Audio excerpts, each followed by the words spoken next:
Bueno, muy buenas noches para todos. Bienvenidos a una sesión más de su asignatura. Bueno, para el día de hoy tenemos un tema que es bien interesante en relación a, digamos, como la configuración que se da a esas diferentes estrategias que se dan de exportación, ¿cierto? Y cómo de una u otra manera suceden algunos elementos y cómo las organizaciones, pues, buscan esas configuraciones de esas diferentes estrategias para poder de una u otra manera poder tener sus marcas o establecer fenómenos de crecimiento, de expansión, quizás, ¿sí? Y cómo de una u otra manera también otras empresas quizás buscan la forma de buscar también beneficio de ese buen nombre que quizás puedan llegar a tener esas diferentes organizaciones. Bueno, en ese sentido, digamos que lo primero que debemos entender es cómo están dadas esas configuraciones dentro de las regiones, dentro de los países, ¿no? Y de hecho, de igual manera, como se replica en los países, pues también sucede en el mundo. Como lo vemos en este primer dato, ¿sí? El 90% de las organizaciones empresariales, de ese tejido empresarial, son empresas pyme, ¿cierto? Aquí, digamos, un reciente informe que hizo ACOPI es la organización que agremia a las organizaciones MIPYME, por allá en el año 19, a mediados del año 19, antes de pandemia, pues sacó el informe y pues mencionaba ese concepto, o bueno, hizo referencia a, derivado de ese estudio, pues llegó a esa conclusión, ¿cierto? Para el caso colombiano, el 90% del empresariado nacional es pyme. Y pues de igual manera se configura en el resto del mundo, ¿cierto? Podrá variar ahí unos puntitos, pero de manera general sucede así, ¿no? Y en esa diferente dinámica, pues también entender que esas organizaciones, las organizaciones pymes, pues sufren una serie de configuraciones muy especiales, ¿sí? Eh, digamos que no voy no vamos a hablar de tanto de esas situaciones, configuraciones negativas que pueden llegar a darse, sino más bien de la perspectiva positiva, ¿no? La susceptibilidad del crecimiento de estas organizaciones PYME pues es muy dinámica en relación a que pues finalmente hacia ya cuando comienzan a darse el proceso de madurez, eh, cuando está hablando de esos nuevos emprendimientos, de esas nuevas creaciones de empresas, siempre pues digamos hacia el año, hacia el periodo de los 18 meses, 24 meses, ya de 100 empresas que se hayan creado en el país, 85 pues han quebrado, ¿cierto? Pero pues digamos que ese no es el análisis que queremos hacer el día de hoy, ¿no? Queremos hacer la configuración, ¿no? Cómo de una u otra manera es tan importante para el desarrollo de las economías el crecimiento o la actividad empresarial PYME, porque finalmente son las generadoras de empleo, ¿cierto? De esa gran masa laboral o esa oferta perdóneme, esa demanda que se puede dar en esos contextos nacionales, pues está derivada precisamente de ese concepto, ¿no? De las organizaciones, de ese tejido empresarial. Bueno, entonces, y allí podríamos seguir haciendo otra serie de análisis, pero vuelvo y lo reitero, ese no es el objetivo de la clase del día de hoy. Vamos a determinar o a hacer un primer acercamiento en relación a esa dinámica que tienen precisamente esas organizaciones primas. Si aún así siendo tan, digamos, significativo el valor porcentual del desarrollo, como se le digo, del tejido empresarial de las naciones, pues finalmente también en el caso de la perspectiva de esa dinámica de los negocios internacionales, de esos negocios internacionales, de ese proceso de globalización, pues finalmente tampoco es que tengan un alto grado de injerencia en nuestra economía.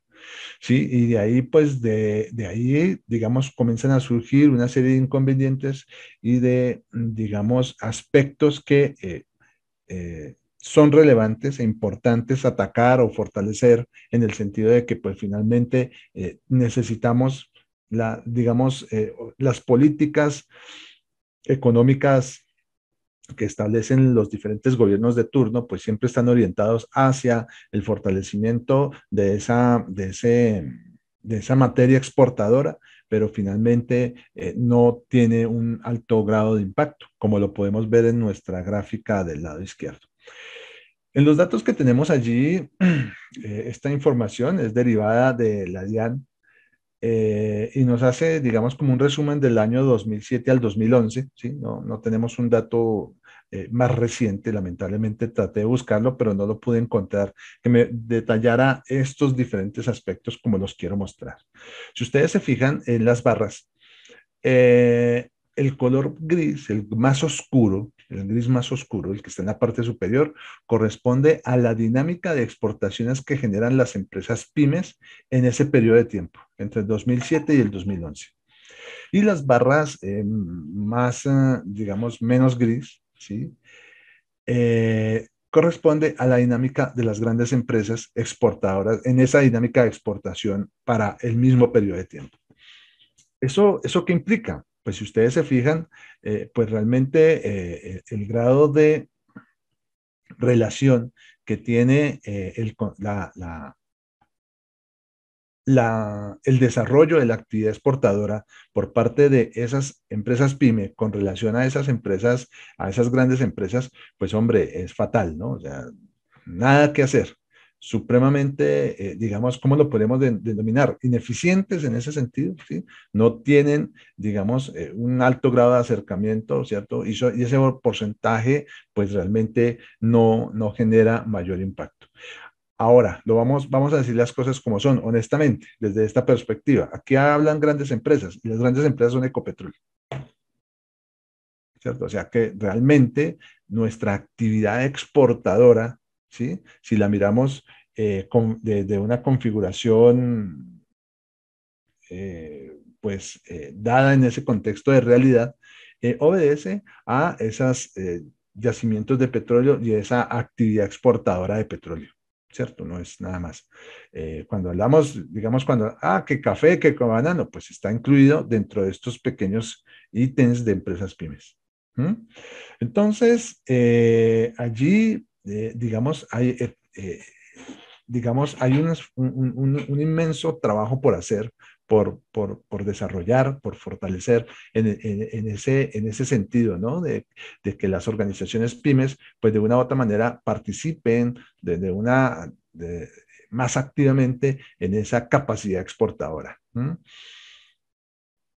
Eh, por eso, pues digamos, quería traer esta información, no sé, pues digamos que en ese sentido lo importante es poder ir a las fuentes fidedignas, ¿no? Y pues lo que les digo, no pude encontrar desde el, digamos, 2015 a la fecha, no pude encontrar un cuadro que tenga este grado de análisis como lo hizo pues la DIAN, ¿cierto? Y pues en ese sentido, vuelvo y lo reitero, ¿no? Hay una serie de actividades desde la perspectiva nacional que pues definitivamente hay que fortalecer. Por eso es que los diferentes, bueno, el Estado Nacional se ha estado preocupando fundamentalmente en poder integrarse, en poder participar e integrar esos diferentes grupos económicos o grupos que hemos venido, de los cuales hemos venido hablando en las últimas clases, para fortalecer, precisamente para dinamizar de manera positiva esa gestión exportadora, ¿no? Esos esfuerzos que hacen algunas instituciones nacionales para fomentar, desarrollar, implementar, capacitar, ¿sí? Fortalecer y generar esa dinámica, pues es muy importante porque pues finalmente en algún momento esta es condición de exportación de producto eh, derivado, bueno, de petróleo, pues de una u otra manera acabará, ¿cierto? Ya sabemos cuáles son esas diferentes dinámicas que se están dando en relación a esos objetivos del desarrollo sostenible que se está planteando, en diferentes partes del mundo. Bueno, en el mundo, no en diferentes partes del mundo, en el mundo, ¿cierto? Y de la cual, pues, Colombia también hace presencia. Y pues ya sabemos que hacia el 2030 y hacia el 2050 pues son dos momentos importantes de evaluación porque pues finalmente las actividades derivadas del petróleo pues van a desaparecer, ¿cierto? Entonces, o por lo menos van a disminuir sustancialmente, ¿cierto? Entonces, esa es la preocupación real, ¿no? Lograr que estas franjas de gris oscuro, pues realmente se reviertan, ¿no? Sean lo contrario. Eso sería lo ideal, ¿no? Que el proceso de exportación de esas organizaciones PYME realmente tenga un alto grado de significancia y de establecimiento dentro de esas cuentas nacionales, ¿no? Específicamente en esa cuenta corriente, ¿no? Y lograr que ese número de exportaciones pues crezca y pues bueno, ahí digamos se van dando algunos tipos de atisbos en esos, digamos, características de crecimiento, ¿no? Hablábamos que finalmente, lo mencionábamos en la clase anterior, que pues, en la condición actual, pues lo que más se está fortaleciendo es la exportación de servicios como parte de esa dinámica exportadora. Pero pues todavía hay muchos esfuerzos, falta hacer muchas cosas, muchos aspectos por resolver para realmente comenzar a comportarnos o a tener altos grados de significancia dentro de ese desarrollo. Bueno, esperaremos a ver qué sigue sucediendo, pero pues finalmente, por lo menos hasta el corte de ese 2011, pues mal. O sea, y así ha sido pues los subsiguientes reportes en relación a ese establecimiento de esa condición. Para algunos expertos, ¿sí? Que evalúan permanentemente esas dinámicas y esas características en relación a o evalúan permanentemente esas variables por las cuales no se logran consolidar esos diferentes esfuerzos o no se logran dinamizar de manera positiva el desarrollo de ese crecimiento exportador. Pues bueno, digamos que mantienen algunos o contemplan alguna serie de condiciones específicas en relación a esas cadenas globales de valor. Como lo vemos en la imagen, ¿sí? Vemos aquí en la imagen, vamos a ampliar un poquitico la imagen. Eh, un avión Boeing se compone de diferentes piezas, ¿cierto? Se articula cuando se está haciendo el ensamble, digamos que de esas diferentes piezas, vemos cómo de una u otra manera esas piezas o esas unidades que hacen parte del ensamble de un avión de esta naturaleza tienen diferentes países de procedencia. Es decir, empresas de esos diferentes países son las que se encargan y desarrollan la tecnología y de una u otra manera se encargan de elaborar bajo características establecidas pues, para el diseño de una aeronave de estas condiciones. Y hacen parte de esa cadena, ¿no? Precisamente, cadenas globales de valor. Entonces, como esa configuración, esas diferentes configuraciones en relación a esa forma de producir, ¿sí? La incorporación de esas tecnologías, la optimización de costos, el establecimiento eh, de alternativas o de políticas de innovación, políticas bueno, definitivamente son condiciones que generan esos diferenciales para que de una u otra manera empresas de estos diferentes países pues puedan participar en el desarrollo del ensamble de un aparato de esta naturaleza. ¿No? En ese sentido, aquí lo más cercano que podemos encontrar de la región es México, con la utilización de ciertos aspectos en componentes de turbina. De resto, si lo miramos, pues claro, está configurado desde de otras naciones, ¿no? Y naciones, pues, de primer mundo. Allí, digamos que, pues, en ese sentido, es importante que, pues, se puedan dar esa serie de situaciones. Creo que ya hemos hablado acá varias veces, en varias oportunidades respecto a cuáles podrían ser esos escenarios posibles en los cuales se puedan configurar realmente un desarrollo de las diferentes empresas o bueno, de las empresas nacionales en ese ámbito internacional, ¿no? ¿Sí? Cómo poder establecer ese crecimiento y esa percepción o esa percepción no, esa adaptación que debe tener realmente el país y la configuración de sus organizaciones, de sus empresas con talla internacional. ¿Sí? Entonces, finalmente nos falta un camino importante por recorrer. Creo que ya lo hemos hablado varias veces y creo que eso ya no viene ya al tema, ¿cierto? Tenemos es que mirar, enfocarnos ya más como en esas diferentes características que se pueden dar en relación a esas configuraciones internacionales, ¿no? Cómo se dan esos diferentes negocios y esas particularidades en relación a esos diferentes aspectos de integración, ¿cierto? Y cómo de una u otra manera se logran lograr esas diferentes estrategias de exportación, ¿cierto? Que es realmente lo que las organizaciones quieren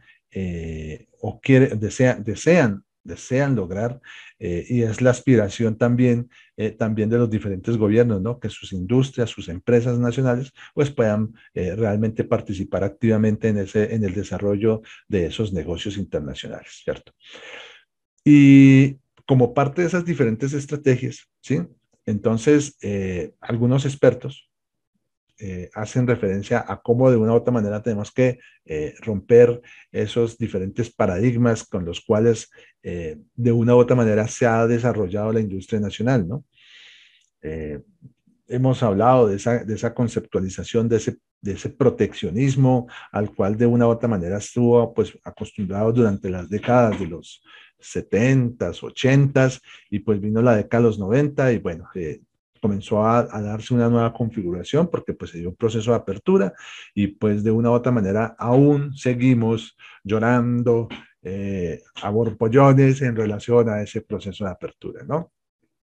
Entonces, allí, digamos, tanto eh, algunos expertos y, bueno, organizaciones que de una u otra manera entienden o evalúan permanentemente los conceptos por los cuales diferentes economías logran posicionarse adecuadamente o hacer partícipe o ser partícipes activos en el desarrollo de ese comercio internacional, ¿cierto? Pues proponen estos 6 puntos, ¿cierto?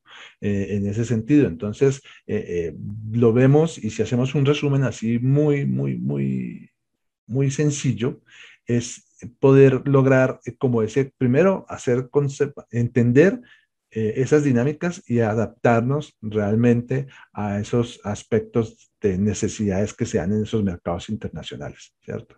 Entendiendo de una u otra manera cómo se van dando, cuáles son esas diferentes articulaciones, reglamentaciones, políticas y características que se puedan dar en relación a esas necesidades de esos mercados, ¿no? A los cuales se quiera abordar. Cómo existen a partir de precisamente esas mismas normativas, pues hemos hablado de que en Colombia también se han dado importantes avances en esa, digamos, aplicación de políticas para el establecimiento de organizaciones o bueno, de organismos orientados hacia el fortalecimiento y cómo de una u otra manera se ha sistematizado y se ha logrado integrar los procesos tanto de importación como exportación, es decir, de comercio exterior, cómo se han podido unificar a través de la ventanilla única de comercio exterior, ¿sí? Que ha sido, pues, digamos, un avance importante y en un grado de adaptabilidad precisamente a esas necesidades de globalización. ¿Cierto? Pues finalmente es un avance supremamente importante en un país donde, digamos, las configuraciones burocráticas son supremamente complejas, ¿cierto? Donde el clientelismo se da a borbollones y pues poder lograr hacer esa configuración, pues es un paso súper importante para podernos ubicar dentro de ese mismo contexto de globalización. como también las organizaciones orientadas hacia nacionales, ¿no? Organizaciones nacionales orientadas hacia ese fortalecimiento de ese comercio internacional, pues establecen dinámicas para precisamente orientar ese crecimiento, ¿no? Específicamente el exportador, ¿no? No alientan tanto la importación, alientan es el proceso exportador para que pues finalmente esa balanza comercial pues comience a tener esa tendencia de crecimiento pues que todos los gobiernos esperan, ¿no? Ese es realmente el asunto. Y pues finalmente se hacen una serie de, digamos, esos diferentes pasos y demás en relación como a tareas específicas que de una u otra manera deben cumplir las organizaciones, las empresas, para poder participar activamente dentro de ese y configurarse como actores dentro de esas diferentes dinámicas de comercio, ¿cierto? Entonces, hasta acá, digamos que no hay nada nuevo de lo que hayamos visto en clases anteriores. Entonces, aquí lo que estamos haciendo es casi como prácticamente un resumen en relación a lo que hemos visto en esas otras clases. Hemos visto también cómo se tienen que generar o se configuran esos diferentes tipos de estrategias en relación a esos diferentes mercados y el grado o no, el tamaño de la organización, de la empresa, ¿no? Y aquí podemos ver cómo en el análisis que utilizamos con nuestro autor de referencia, pues se inicia con una segmentación de mercado, claramente, ¿sí? Y entendiéndolo desde dos perspectivas, ¿no? Desde esa estrategia global, desde la estrategia regional, desde la estrategia internacional, ¿cierto? Desde lo local hasta lo global. Y cómo de una u otra manera se deben ir incorporando diferentes sistemas, modelos, para poder de una u otra manera participar activamente dentro de esos actividades de comercio internacional, generando los mejores, bueno, dependiendo de el tipo de estrategia con la que se quiera realmente participar en esos mercados internacionales o en ese proceso de internacionalización, cómo se proponen cada una de esas diferentes características, ¿no? Esos diferentes modelos para poder adaptarse rápidamente en esas diferentes estrategias, ¿no? Entonces, no sé, miremoslo así rápidamente para no alargar como el asunto. Como vemos, se habla de un sistema de producción eh, bajo un concepto global. El sistema es totalmente rígido, ¿no? En cambio, que si estamos hablando, ojo, desde una estrategia internacional, el modelo es totalmente flexible. Ojo cuando hablamos ahí, aquí, acuérdense que nosotros hemos dicho cuáles son esas características desde lo global y lo internacional. Cuando hablábamos y mirábamos en una gráfica en relación a cómo a partir de esa sensibilización desde lo local o desde lo global se generaban una serie de condiciones y características en un cuadro, ¿no? En esas cuatro condiciones. ¿Sí? Entre cuál era el grado de injerencia que se podía dar en relación a ese desarrollo, a ese proceso de evolución que pueden tener las organizaciones, ¿sí? Entonces, acuérdense que hablábamos desde esa estrategia internacional cuando una empresa, de una u otra manera, eh, tiene la posibilidad de vender productos y servicios a ciertos mercados específicos, ¿sí? Entonces, yo vendo mi mercado, yo estoy haciendo, eh, no sé, queso, y hago mi queso y lo oriento bajo las ciertas características. He hecho unos estudios de mercado, ¿sí? Y estoy comercializando de pronto queso con México. Y en ese proceso también logro hacer una comercialización con Perú, ¿cierto? Entonces estoy atendiendo dos mercados específicos y quizás de pronto tengo que hacer una serie de modificaciones a mi producto final para poder atender esos dos mercados, el mexicano, ¿cierto? Y ese de Perú. Pero no paso de ahí, es decir, tengo una estrategia de internacionalización, ¿cierto? Y estoy atendiendo características específicas para cada mercado. Es más, estoy variando la receta de mi queso para poder darle la configuración de gusto a esas necesidades que se puedan atender allá en esos dos países. Esa es una estrategia de internacionalización, ¿vale?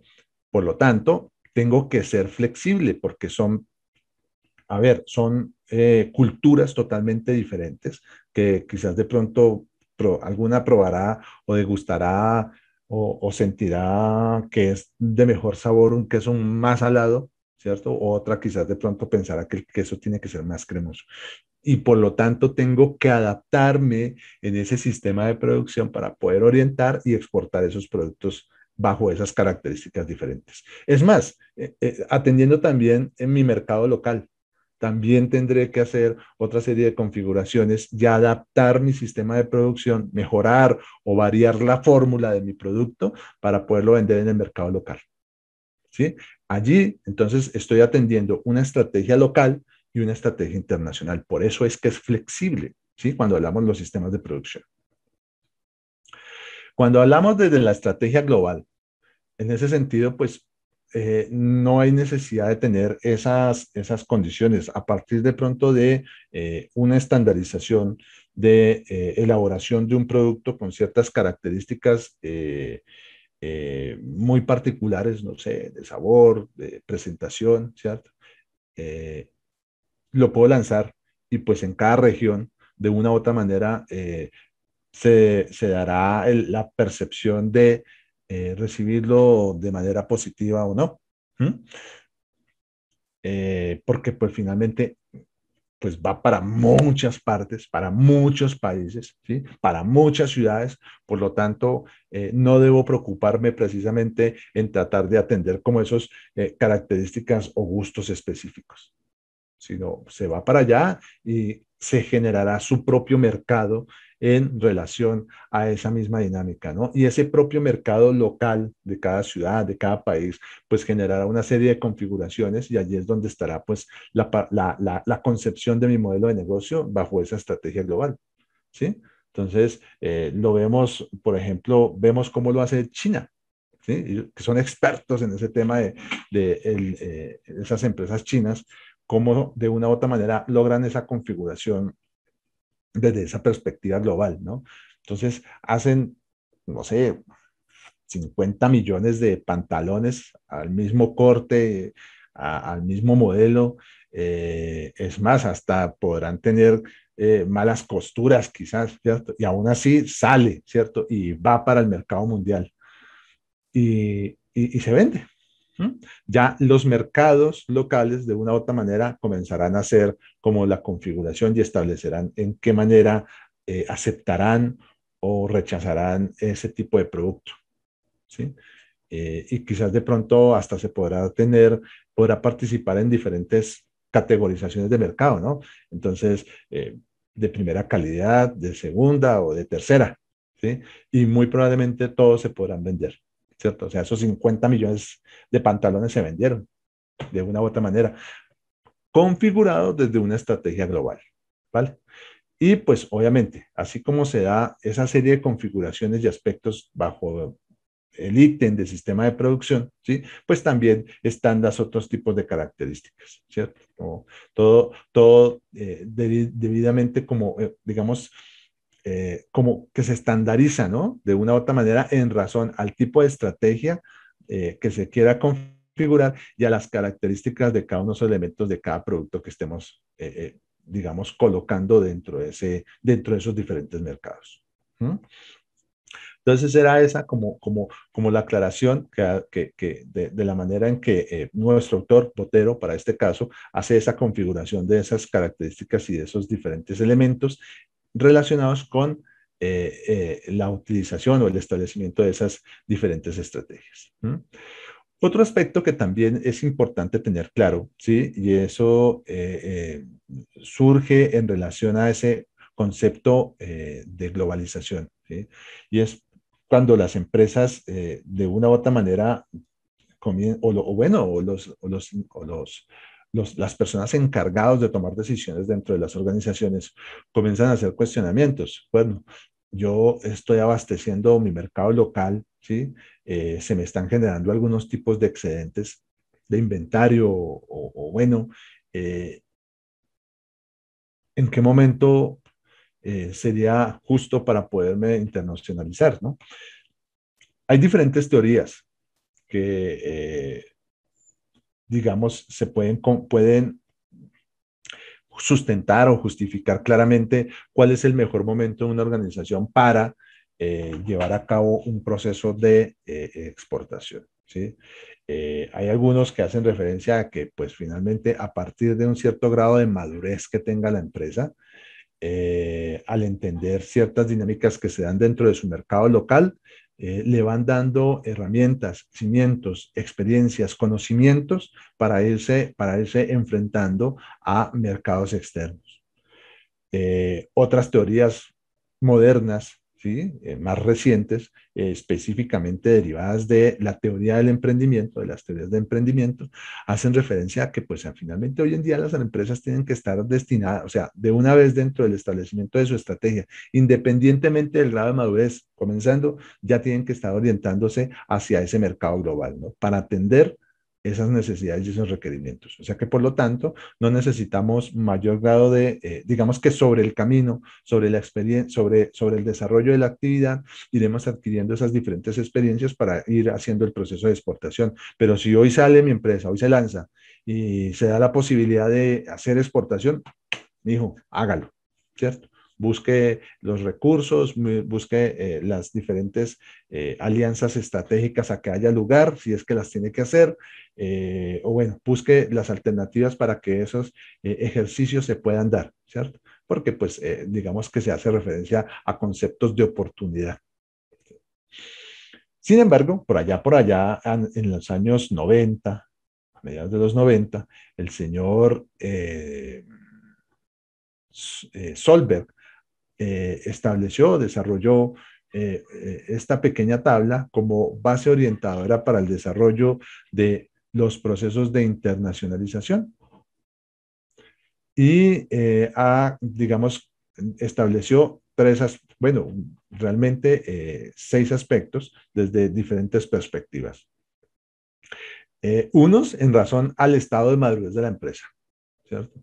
Y la participación que se pueda dar dentro de esos procesos de globalización, ¿sí? Y pues bueno, digamos que cuando hablamos, aquí quiero hacer la aclaración, cuando se habla aquí de parcialmente global, es cuando hacemos referencia a ese proceso de internacionalización, ¿no? Que estamos apuntándole y ya tenemos comercio con, o por lo menos ya comenzamos a tener primeros atisbos o primeros ejercicios de comercio con ciertas empresas de otros países, ¿sí? O con una empresa de otros países.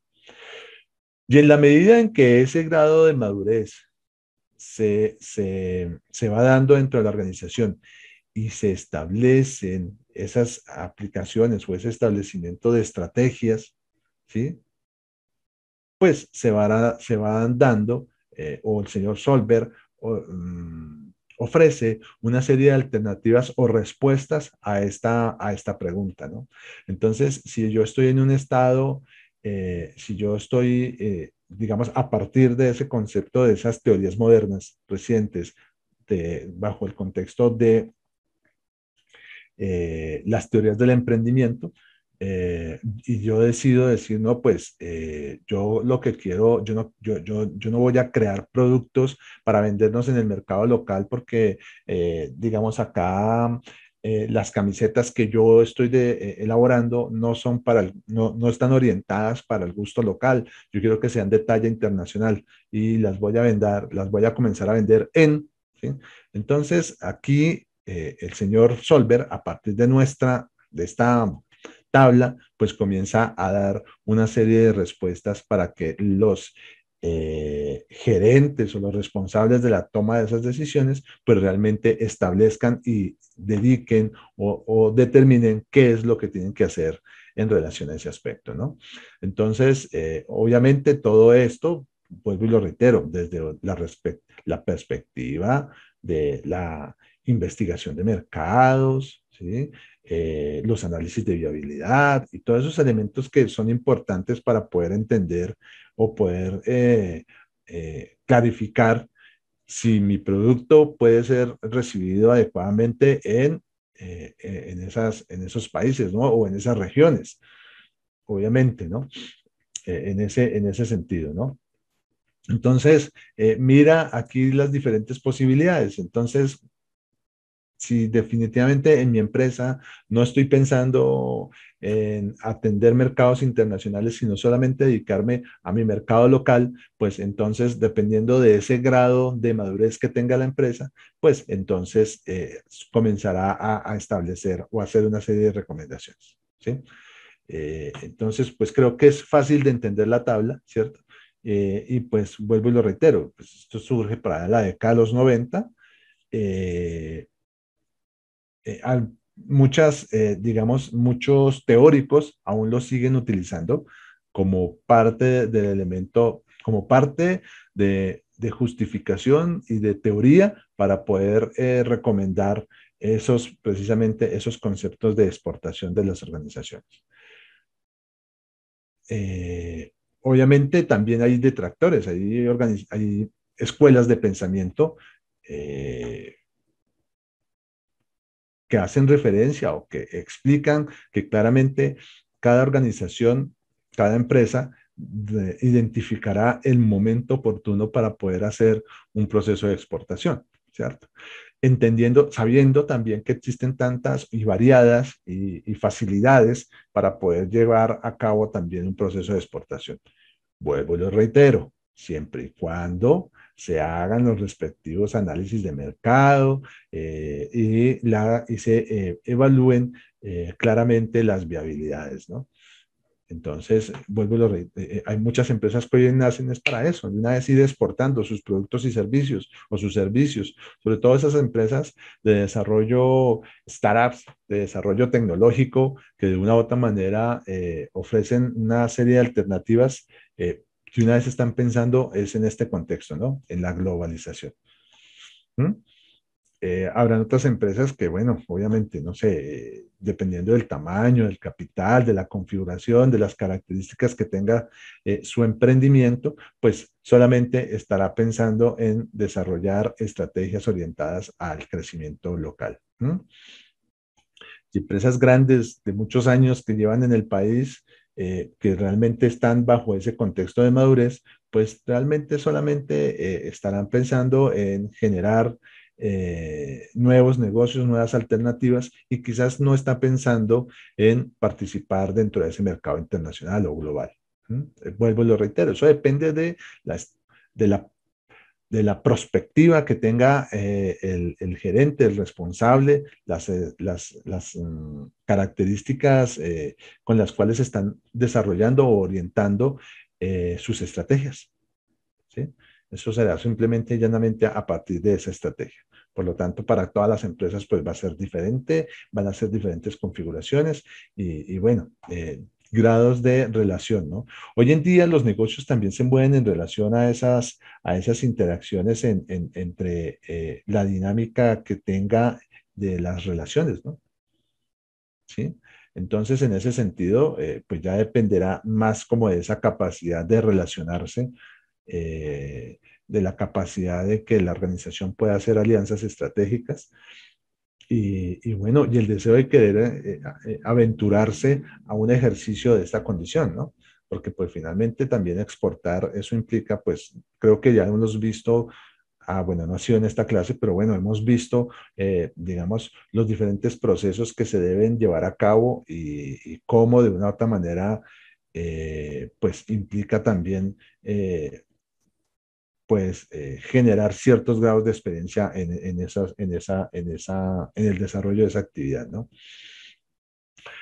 Entonces, vamos a hablar ahora como al tema fundamental de nuestro temario para el día de hoy, y son esos diferentes modelos de internacionalización. Y digamos que nosotros en todas nuestras clases hemos estado hablando de la exportación, de la exportación tradicional, ¿no? Con la cual a través de unos contactos comerciales tomamos nuestro producto y lo ofrecemos a esas compañías o a esas empresas para que nos lo compren y hacemos el ejercicio tradicional, ¿no? O sea, bajo esas características. Eh, eh, tomo mi producto, se lo entrego en puerto, bueno, de acuerdo al Incoterm que hayamos negociado, la empresa me paga, yo le envío su producto o en el transcurso hacemos la negociación y ya, perfecto, ¿no? O sea, todo perfecto. Esa es la exportación tradicional, ¿cierto? Entonces, pero adicional a esa, pues también se encuentran otra serie de modelos que facilitan o que las empresas encuentran o que se dan para que los negocios pues se puedan dar en relación a esas diferentes características que vamos a mencionar, ¿sí? Hay un modelo que es el contrato de manufactura, que es el denominado de maquila, ¿no? Entonces, donde buscamos países, un país, una empresa busca países donde la mano de obra sea más económica, eh, donde quizás tengan ciertas orientaciones de desarrollo tecnológico para precisamente la fabricación de esa maquila con el objeto de que los costos de fabricación pues sean mucho más bajos, ¿sí? Y por lo tanto, para la empresa, la adquisición de esos productos ya terminados, pues también van a generar o van a tener ese plus, esa característica. La primera, pues que vamos a tener productos de buena calidad porque esas empresas o esas regiones han especializado de tal manera en que, además porque tienen incorporación de tecnología que mejora la presentación, la terminación, las condiciones del producto son totalmente de muy buena calidad. Y de otro lado, pues como se han especializado de una u otra manera, pues también generan costos de adquisición mucho más bajos, ¿sí? En ese sentido, creo que estamos hablando, los países, o sea, el país que ha liderado este tipo de modelo de estrategia, pues ha sido China, ¿no? En el cual muchas empresas de talla mundial de diferentes partes del mundo han tomado a estas empresas chinas como como empresas generadoras de maquila de sus productos, viéndolos desde esa perspectiva que les acabo de mencionar, ¿no? Productos de alta calidad, con incorporaciones tecnológicas, con innovación, con desarrollo, que de una u otra manera también incluso le ayudan al proceso de creación a las mismas empresas que las están contratando, ¿no? Porque pues finalmente todo el proceso creativo de desarrollo ingenieril, si al caso se quiere decir también, lo tiene la empresa que manda a hacer la maquila, ¿m? Que contrata a la empresa con la maquila. Allí, digamos, se dan una serie, vuelvo y lo reitero, creo que lo que fue la década de los 60, de los 70s, 80s, 90s, principio de siglo, el mundo se ha mantenido a partir de esta configuración de negocio. Creo que es la más popular, ¿sí? En el mundo. Y sin embargo, pues, digamos, algunos se pueden identificar algún tipo de desventajas en relación a esas mismas configuraciones de lucro que puede generar, ¿no? Entonces, una de las, digamos, más significativas, ¿sí? Es que cuando termine el contrato o se dé la terminación, ¿sí? No sé, se termine el contrato que se tiene con esa empresa maquiladora, pues en un futuro próximo se podría convertir en un competidor, ¿no? Una vez pues se haya finalizado ese contrato. Digamos que esa es a la que por lo regular más le temen las organizaciones, ¿no? ¿Mm? Eh, pero pues digamos que a partir de exactamente esos mismos contratos también existen una serie de prohibiciones que quedan en el momento en que las organizaciones firman, ¿no? Entonces, por algún tiempo, un determinado tiempo, pues no podrá elaborar productos de similar naturaleza y demás, que sería una posible cláusula que se pueda colocar dentro de los contratos. Pero pues lo veíamos en una clase anterior cómo de una u otra manera China desconfigura esos diferentes aspectos, ¿cierto? Y no respeta, o sus empresas no respetan eh, ni la normatividad o política china hace que las organizaciones, sus empresas, respeten esos derechos de autor, ¿cierto? De legalidad. Entonces, allí se dan esa serie de configuraciones y de situaciones y bueno, ya dependerá de cada empresa determinar cómo de una u otra manera pues se lleva a cabo esos tipos de contratos. Pero finalmente vuelvo y le reitero, este tipo de contrato de internacionalización es el más usado en el mundo, ¿sí? Sin embargo, pues así como Botero nos muestra una serie de ventajas y desventajas, quiero llevarlos a Internet para que veamos un tema que me parece importante, ¿no? Eh, y esto corresponde a un ejercicio digamos, de análisis que hace una organización europea sobre la explotación laboral en la industria textil, ¿sí? Y específicamente hace referencia a eh, a esas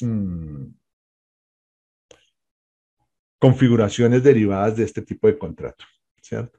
Entonces, en los últimos años, algunas, digamos, se han hecho alguna serie de denuncias importantes en relación a la forma en que estos países que ofrecen este tipo de estrategia de maquila, pues generan contextos de explotación laboral, ¿cierto? Este es un informe basado en la industria textil, pero pues finalmente existen múltiples, digamos,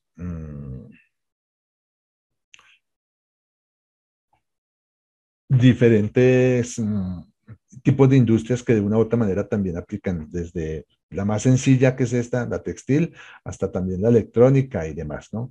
En algún momento supimos, no sé, se supo de algunas noticias de cómo la empresa que fabricaba los productos Apple, eh, que es coreana, se comenzaban a generar una serie de suicidios por parte de los colaboradores y demás, de las personas que trabajaban dentro de esa organización, y pues comenzaban a descubrir una serie de situaciones allí anormales en relación a la forma en que se manejaban los tiempos, los turnos de trabajo de las personas, los grados de exigencia de esas personas, ¿sí? Que trabajaban allí, ¿no? Entonces, y respetando claramente la normatividad de los derechos internacionales, bueno, y de la normatividad internacional del trabajo y todos esos aspectos, ¿no?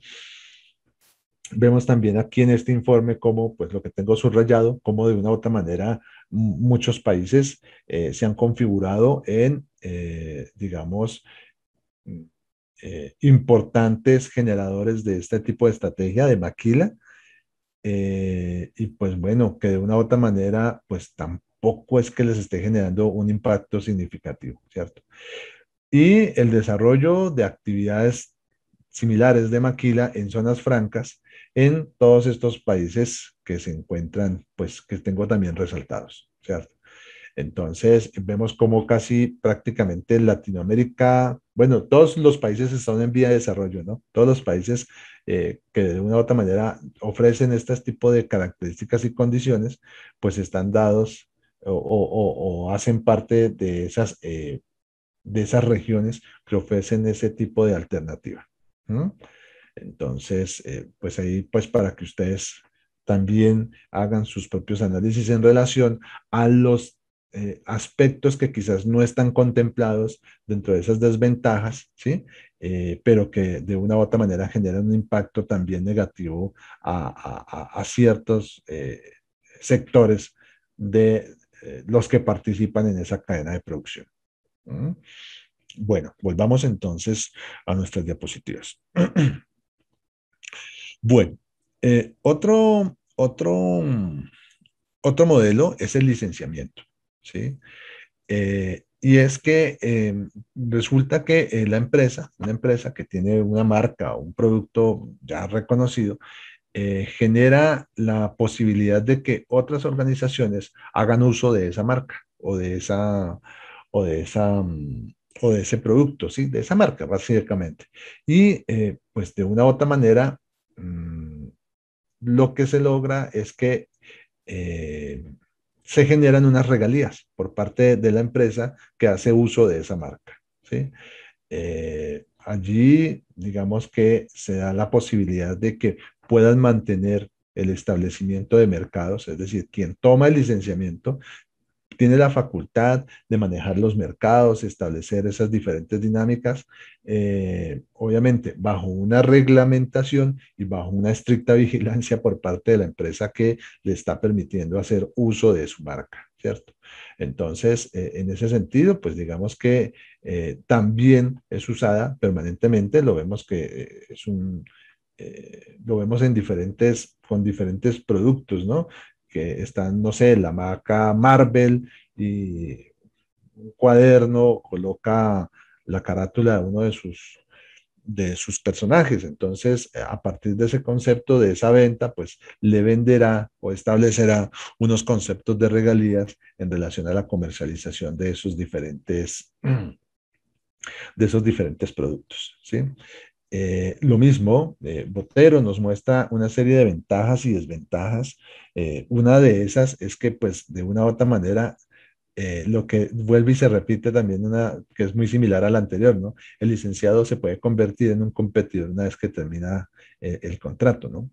Generar nuevos personajes. Bueno, es la forma en que de una u otra manera se pueden dar esas diferentes condiciones. ¿Mm? Y pues bueno, existe otra que es muy similar a este licenciamiento, pero es con la franquicia. Y la franquicia le permite al franquiciado, a partir de una serie de inversiones, ¿sí? Que pues va a establecer la empresa que cede la franquicia, eh, una serie de utilizar su marca, eh, tendrá que establecer instalaciones muy similares, ¿sí? Eh, l- digamos, establecer condiciones de colores institucionales, desarrollo de productos institucionales, todo tendrá que ser tal cual como lo tenga organizado la empresa que cede la franquicia, ¿sí? Y pues de igual manera tiene allí una serie de condiciones muy, muy, muy especiales.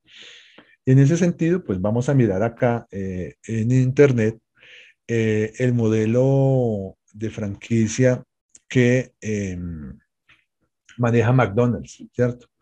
¿Sí? Y entonces, cómo de una u otra manera eh, establece, eh, digamos, socializa de una u otra manera su modelo de negocio, ¿cierto? Y muestra cuáles son las condiciones y características que tendrá que cumplir el franquiciado para poder acceder a una franquicia como esta, ¿cierto? Entonces, naturalmente, se deben tener una serie de dineros para hacer esas inversiones iniciales, mantener las indicaciones e instrucciones que siempre está orientando la empresa que da la franquicia. ¿Mm? De otro lado, también se tienen que cumplir con una serie de requerimientos para poder mantener los estándares de atención al mercado, ¿sí? Que de una u otra manera mantiene esa empresa, ¿no? Entonces, tendrá que configurarse, perdón, desarrollar eh, o cumplir con ciertos protocolos de capacitación para poder de una u otra manera cumplir, vuelvo y lo reitero, eh, todos esos diferentes aspectos, ¿sí? Y pues bueno, aquí establece eh, cómo son las diferentes opciones y con características que se pueden dar en relación a esas franquicias que puede entregar esta organización McDonald's, ¿sí? Cómo se hace y cómo se lleva a través de diferentes partes del mundo, ¿no? Bueno, y aquí corresponde al caso pues colombiano, ¿cierto? Entonces, de acuerdo a la normativa, cada país tendrá una serie de condicionales en relación a esas franquicias, ¿cierto? Aunque pues finalmente si hay variaciones, serán mínimas, ¿no? Serán mínimas. Porque acuérdese que hemos hablado de cómo ciertas instituciones de carácter mundial establecen y acompañan a los diferentes gobiernos y acompañan esas iniciativas de comercio o de internacionalización para estandarizar de una u otra manera esos diferentes aspectos y criterios, ¿no? Y que de una u otra manera sea fácil la consecución y el desarrollo de esos diferentes negocios internacionales. Sin embargo, pues digamos que trajimos el caso de McDonald's, pero pues finalmente también tenemos otra serie de, digamos, de franquicias, bueno, que quizás están en Colombia, ¿cierto? Y que también se dan bajo esas características, ¿no? Entonces vemos cómo, pues, por ejemplo, yo no sabía que Toto manejaba esa posibilidad de franquicias, ¿no? De franquiciados. Tampoco sabía que Subway lo hiciera, ¿no? Sí conocía el tema de Servientrega, Servientrega sí lo conocí. Perdón. Pues Servientrega sí lo conocía, pero no conocía las otras empresas, ¿sí? No sabía que Juan Valdés lo hiciera tampoco. ¿Mm? Y pues esta información la saqué, la generé de ProPaís, ¿no? ProPaís es una organización que vela o trabaja por el desarrollo de las empresas pymes del país. Entonces, allá si de pronto quieren hacerlo, lo pueden buscar en microfranquicias a partir de ProPaís, ¿no? Sándwich Cubano, no sabía que tampoco vendiera franquicias, ¿sí? Bueno, no sé, las otras pues realmente no las conozco, ¿sí? Pero pues bueno, son interesantes. Ba- Bueno, que ustedes la conozcan también, si la quieren navegar para conocer de pronto esas diferentes oportunidades de negocio que también se dan en esas condiciones, ¿no? Como le mencioné, pro país. Bueno, sigamos. Volvamos entonces a nuestra diapositiva. Bueno, bueno, aquí están las ventajas y desventajas de este tipo de modelo, ¿no? Y lo mismo, ¿no? Quizás una de las desventajas también eh, re- reiterativas es que esos franquiciados pueden llegar, eh, el conocimiento del franquiciado puede generar que se convierta en un futuro competidor. Entonces ya lo hemos visto, ¿no? Tanto en los licenciamientos, en las franquicias, como también en la maquila. eh, estas otras organizaciones se pueden convertir en futuros competidores, ¿no? Porque de una u otra manera, en este contexto de franquicias, si hay un tema bien especial y a diferencia de los otros, es que el secreto industrial sí se le cede al franquiciado. ¿Mm? El secreto industrial se le cede al franquiciado. Entonces, pues claro, se puede convertir realmente en un riesgo. Pero finalmente, para eso está el establecimiento de los diferentes contratos y en los contratos pues se generarán una serie de prohibiciones en relación a poder cuidar ese secreto industrial. ¿Mm? Bueno,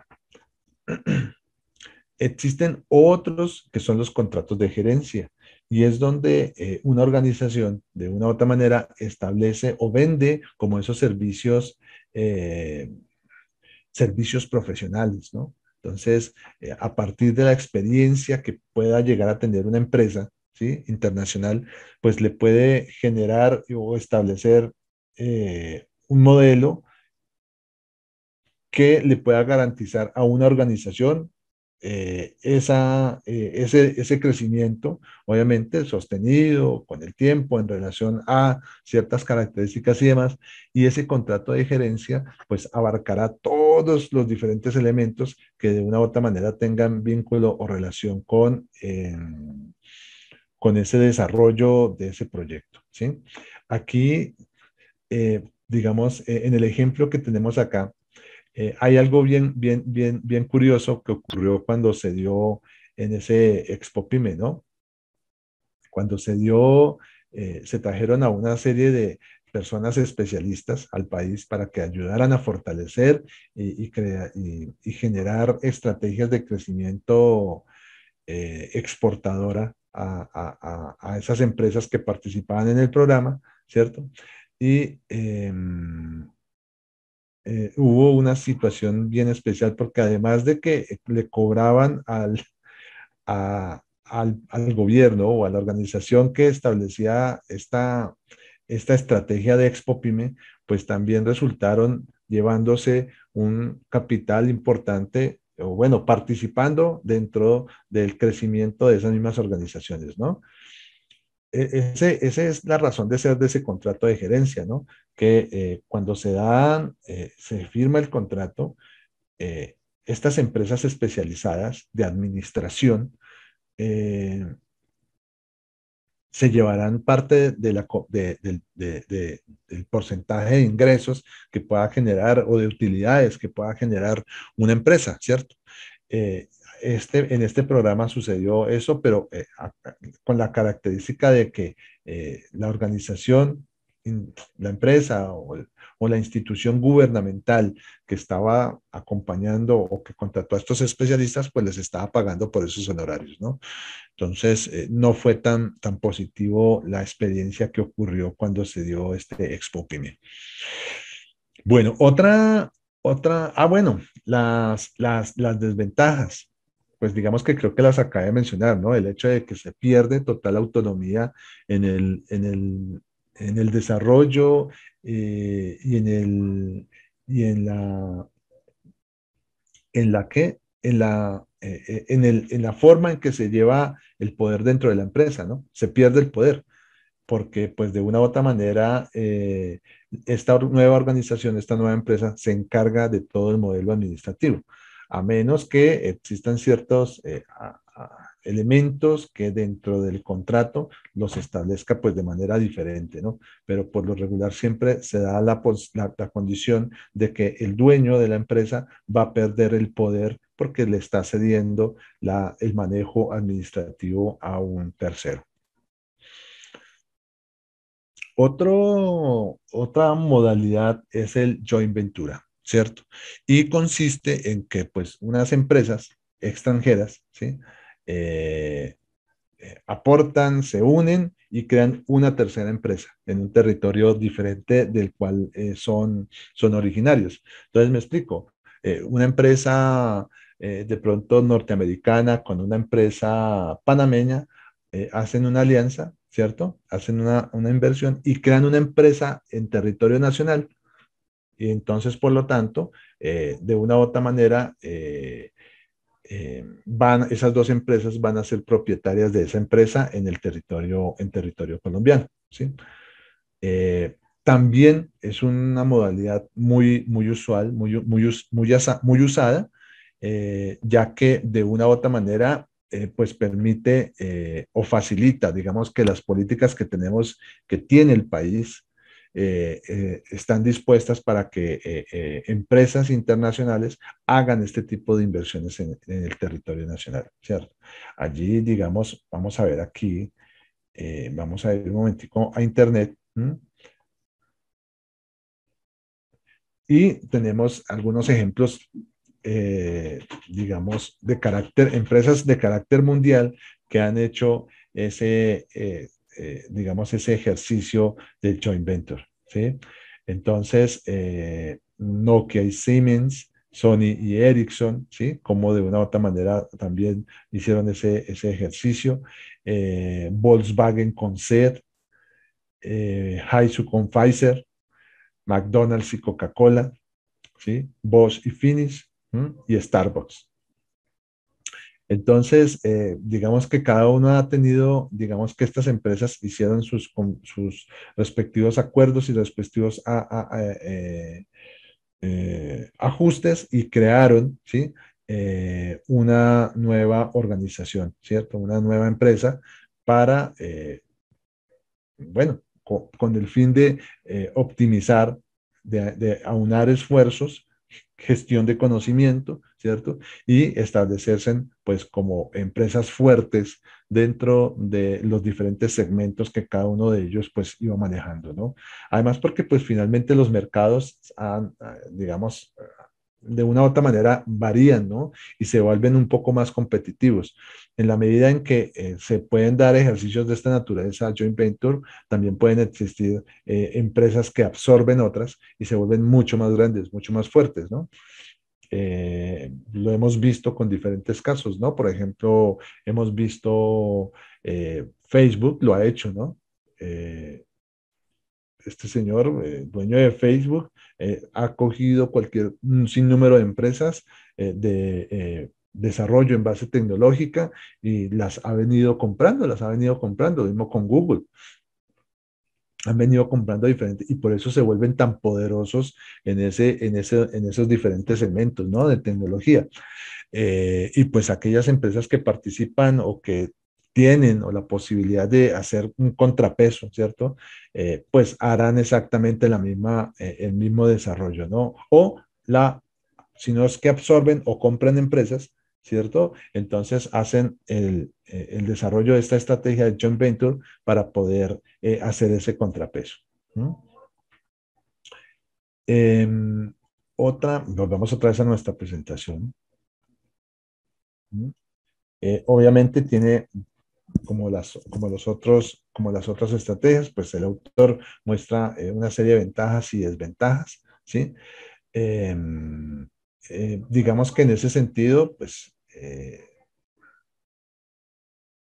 digamos que se pueden generar pues específicamente para este joint venture, dependerá realmente de quién aporte mayor valor o quién sea el socio mayoritario, ¿no? Y de una u otra manera, pues podrá tener el poder en relación a ese tipo de característica, ¿no? O sea, sería como el aspecto más relevante como una desventaja, porque pues realmente pensaría yo que son más ventajas que desventajas, ¿sí? En relación a esa forma, a ese modelo.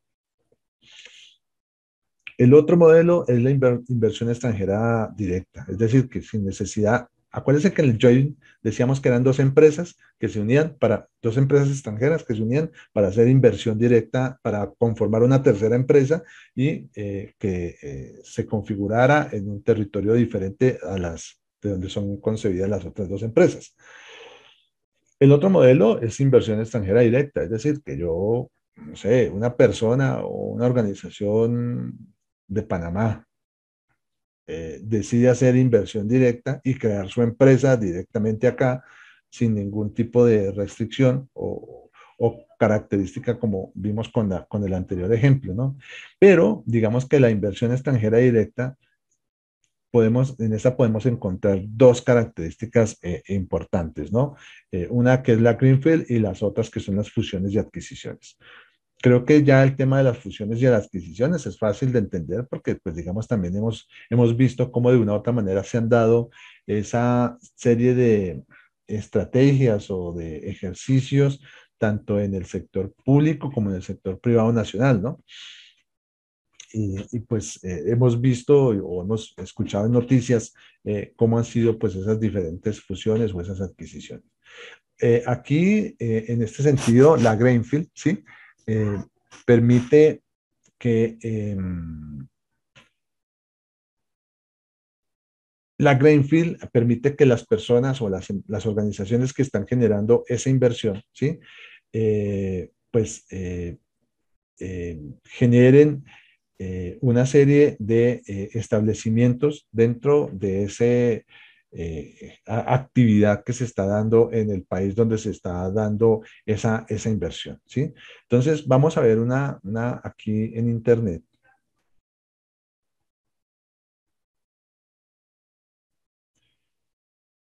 Una noticia que surgió en el año pasado, ¿no? En mayo del 2020, cuando estábamos en plena pandemia, ¿m? El Nuevo Siglo socializó precisamente una serie de inversiones que se estaban dando bajo esa característica, en la cual pues se daban 45 proyectos en los cuales diferentes organizaciones de diferentes países pues iban a generar inversión directa en el país fortaleciendo pues estos diferentes sectores que están marcados acá, ¿no?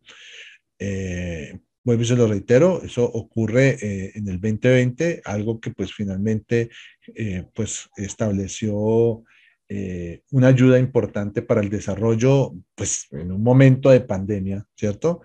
Eh, una situación pues digamos, ya conocemos cuáles fue, y en mayo, o sea, estábamos en pleno, digamos, en pleno proceso eh, de cierres, las organizaciones estaban, las directrices de los diferentes gobiernos eran cuarentenas, ¿sí? Cuarentenas permanentes a nivel mundial, todos estábamos guardados.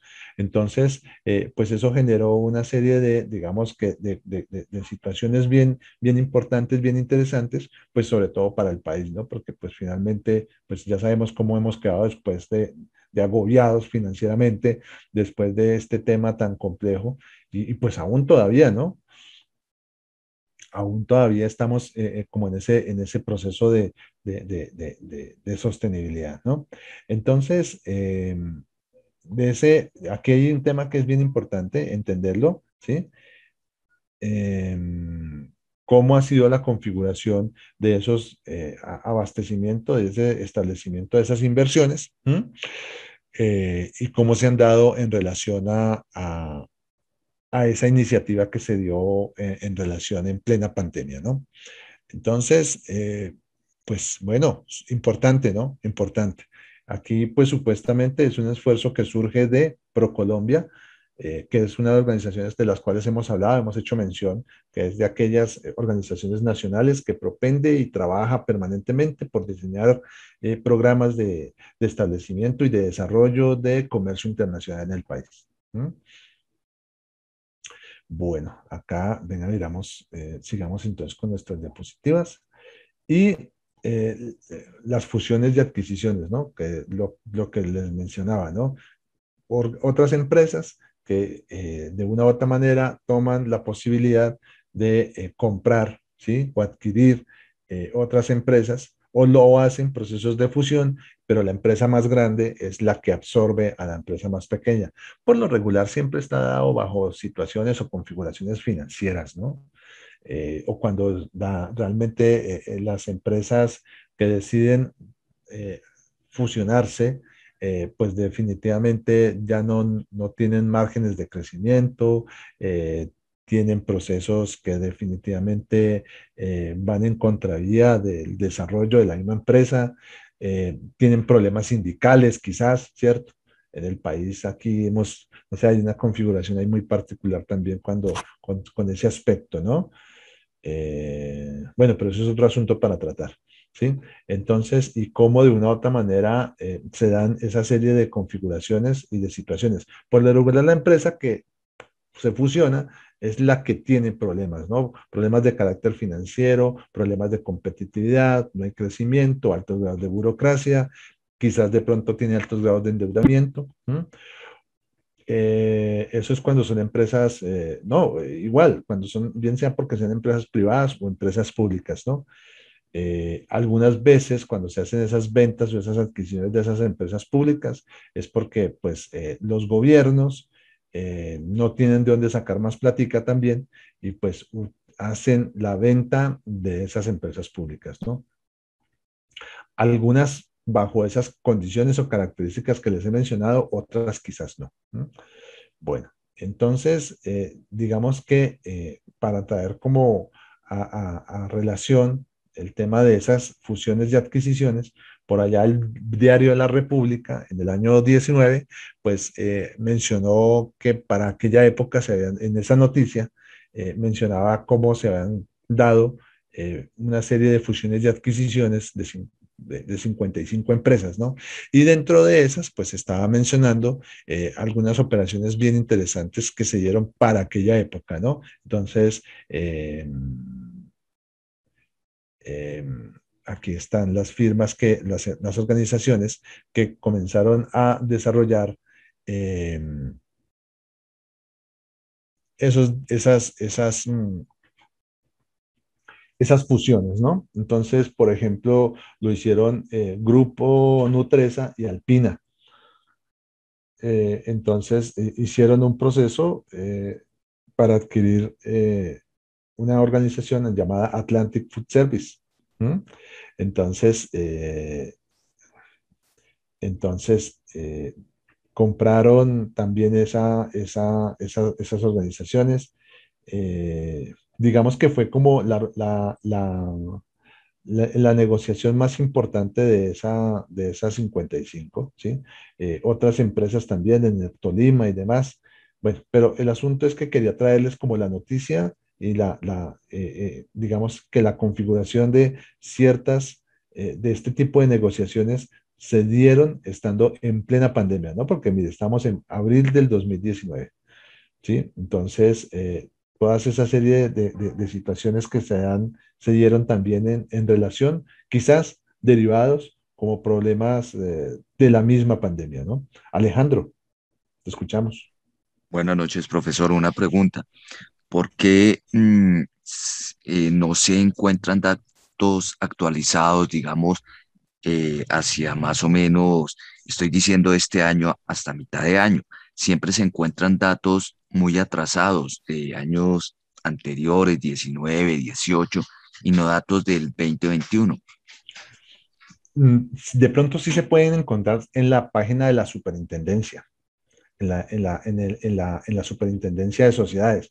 Pero si vamos a la página de la superintendencia, los datos son muy, ¿cómo te los digo? No son tan gráficos como nos los puede mostrar el diario, ¿no? Por eso es que lo traje el diario de la República, porque por lo menos me da ellos hacen la investigación, la revisión y trasladan esos datos estadísticos quizás y hacen la configuración de estos cuadros comparativos, ¿cierto? Pero sí, claro, la información está ahí, porque acuérdate que para que se puedan dar este tipo de actividades y de operaciones, deben tener la autorización, ¿cierto? Deben tener la autorización de la superintendencia. Si son la adquisición de entidades financieras o del mercado bursátil, deben tener autorización de la Superintendencia Financiera de Colombia.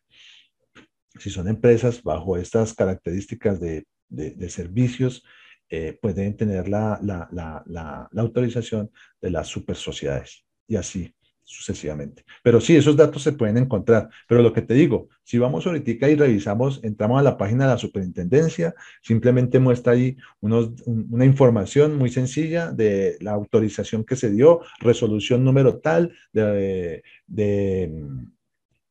resolución número tal de fusión o adquisición de la empresa tal y tal. Y tiene uno que comenzar a ir a cada uno de los diferentes ítems y comienzan a mostrar, pero pues es un tema que se vuelve un poco engorroso, ¿sí?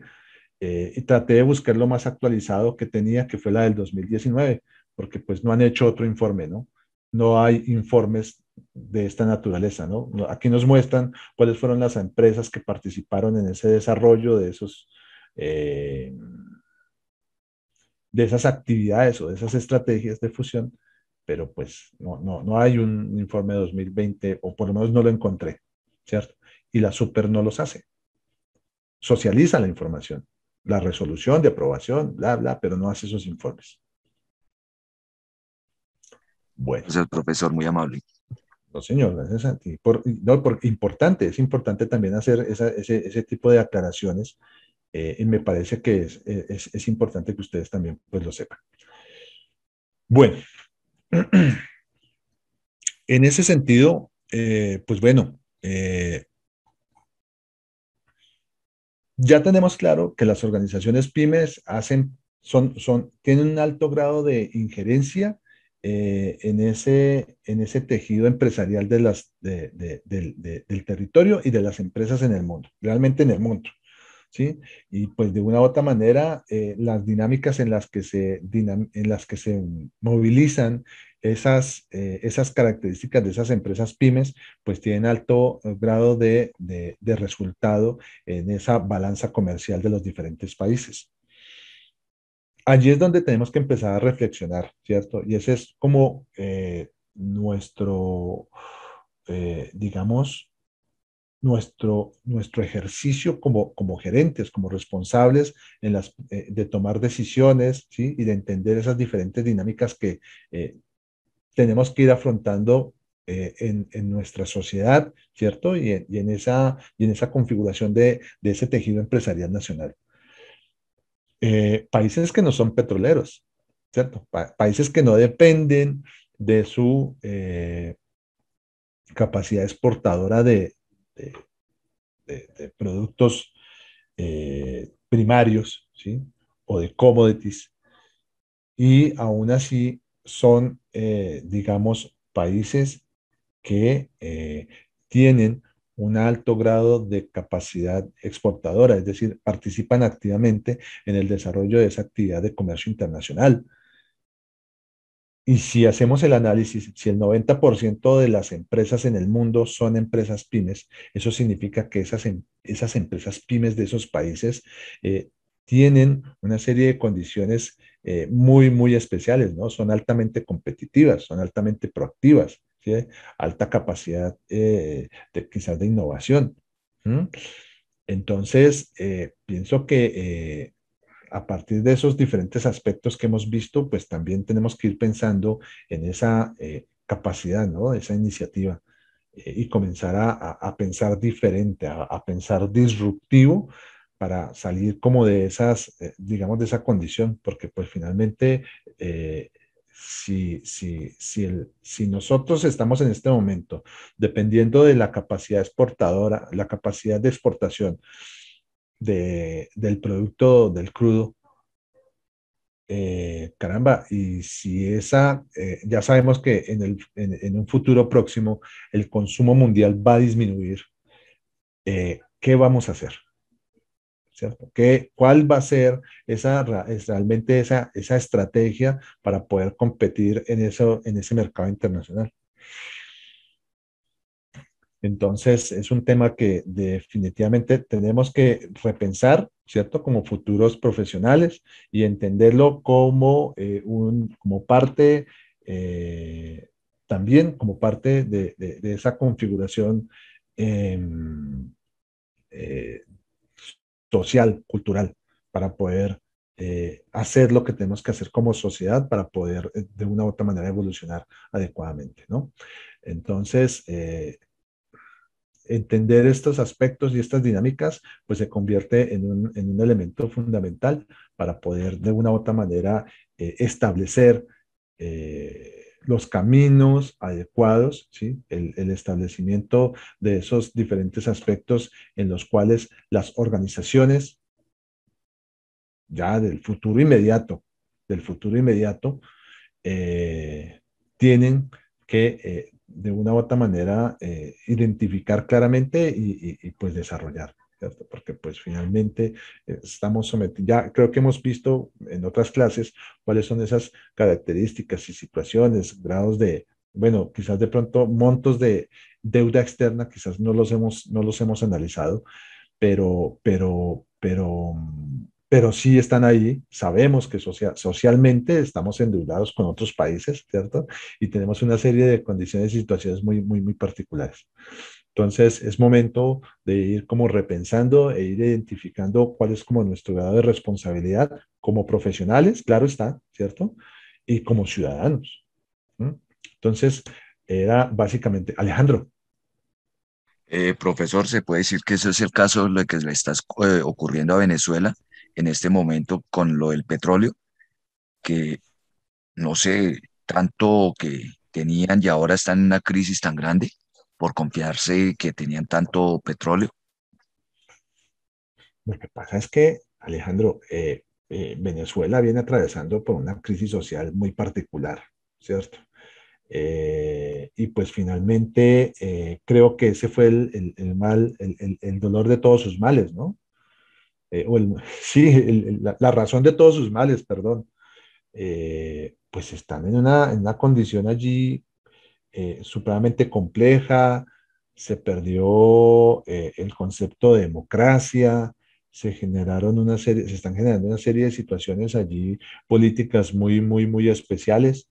Y pues bueno, desafortunadamente Venezuela, pues digamos que comenzó a tener una serie también de, además porque hay que verlo, ellos siguieron produciendo su petróleo. después de que se dio el cambio de su modelo de gobierno, ¿no?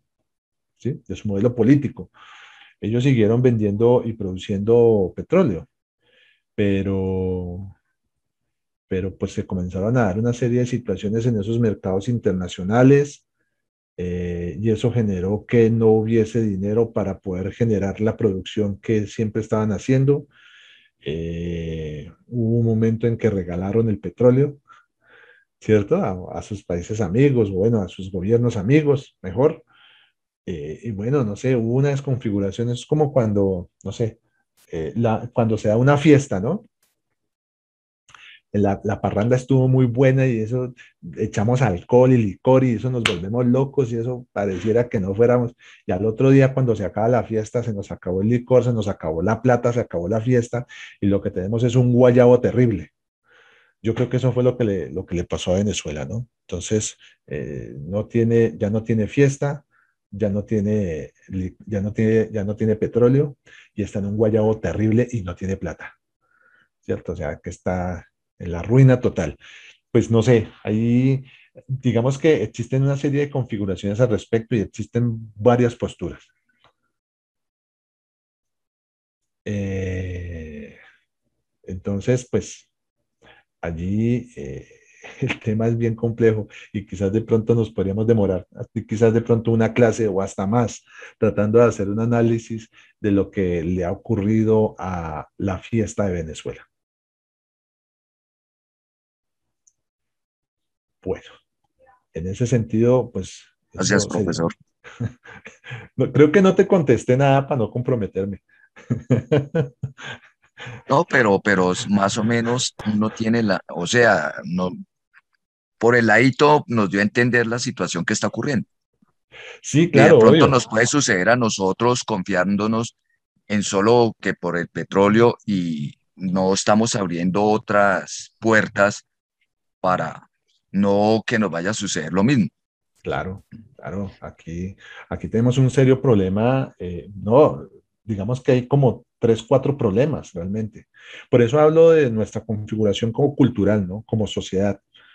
Yo te voy a ser muy honesto. Yo pienso que el inconformismo es generalizado, ¿cierto? Y pienso que em, ya nuestra sociedad ha cambiado, está cambiando mucho, ¿no? Está cambiando mucho. Y digamos, hay como un despertar, un pequeño despertar en relación a esa serie de situaciones que se dan, ¿sí? La forma en que se maneja el poder, la configuración en que se está dando el poder.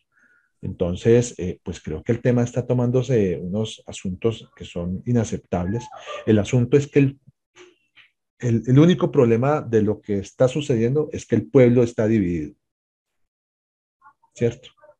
Creo que todos queremos exactamente lo mismo, creo que todos lo queremos, ¿cierto? Pero se logra generar esa configuración. No sé si ustedes recuerdan en ese proceso de liberación de los españoles, hubo un momento al que en ese momento histórico se le llamó la patria boba. ¿Eh? Nos liberamos de los españoles, hacemos todo el proceso de independencia y nos quedamos, o sea, los líderes de ese desarrollo o de esa configuración de establecimiento de independencia se quedan peleando entre ellos, ¿sí? Como, no sé, como cuando un ladrón se roba, dos ladrones roban ahí, entonces se quedan peleando entre ellos a ver quién es el que lleva el mejor pedazo, quién es el que se lleva las mejores opciones, y nos volvieron a reconquistar los españoles, ¿cierto? Eso fue muy curioso, muy especial que haya sucedido eso, ¿no? Mientras los dos, tres, cuatro personajes que se suponía habían luchado para la libertad del pueblo, se quedaron fue peleando. Entonces, y creo que ya ese periodo se le denominó, o fue el principio de la patria boba, y creo que nos quedamos ahí nos quedamos, no hemos, o sea, estamos atrasados 200 años, más de 200 años, no hemos podido evolucionar. y no hemos podido evolucionar como sociedad, ¿cierto? Y pienso que estos son los ejercicios a partir de la configuración de la academia, y creo que ese es el ejercicio que nosotros tenemos que hacer como profesores, hacer entender, bueno, no hacer, sí, llevar a la reflexión, ¿no?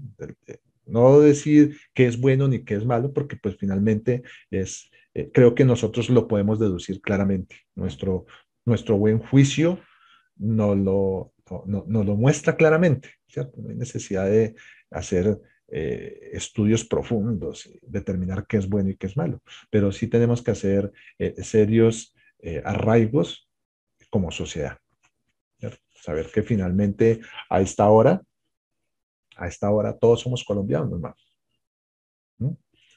Entonces, no es a partir de la división como personas, sino de la sociedad, sino fortalecernos como sociedad, como cultura, como país, para poder colocar realmente dirigentes que nos orienten y nos lleven adecuadamente en el desarrollo y el progreso del país.